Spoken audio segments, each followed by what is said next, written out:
Sitting at an elevation of 6,000 to 8,000 feet, Giant Forest, the now famous grove of giant sequoias, was commonly thought to be inaccessible. The Kaweah colonists made it their goal to build a wagon road up to Giant Forest. Most of the Kaweah colonists were recruited from labor unions, and thus working men used to manual labor.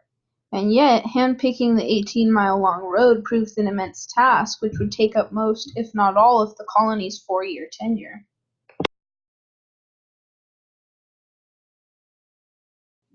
For the Kaweah colony, withdrawal was a purposeful and strategic move toward social reformation. It, quote, was to be more than an isolated haven in a capitalist world. It would grow into a giant yardstick against which the proletariat could judge the superiority of communal over capitalist systems, end quote. As such, the forest provided the perfect middle ground between seclusion and proximity to society.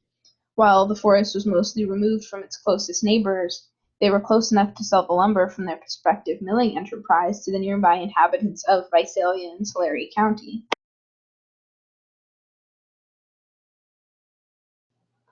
In utopian practice, the Kaweah colony's economy ran on what was called a time check. Labor was measured in minutes, and minutes worked meant money gained. Time checks were issued in denominations from 10 to 20,000 minutes, with the redemption value written in the lower left corner.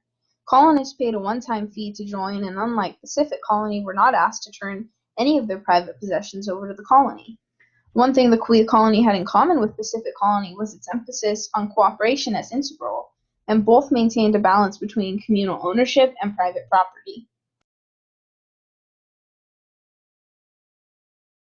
In his 1953 book, California's Utopian Colonies, Robert Hine aptly describes this picture of a boiler engine falling through a bridge. Quote, "The water swirled around the wheels, and the bridge girders jutted hopelessly askew. The boiler was a part of Utopia, and it had gone awash. Forces had conspired against its crossing.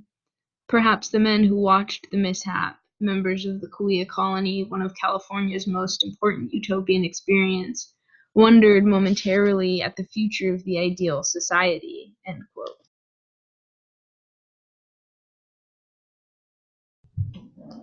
When Sequoia National Park was established, the colonists were forced off the land, but the wagon road they had built remained.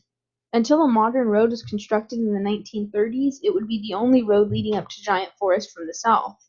The road and the original Kaweah post office remain as the last material vestiges of the colony within the park.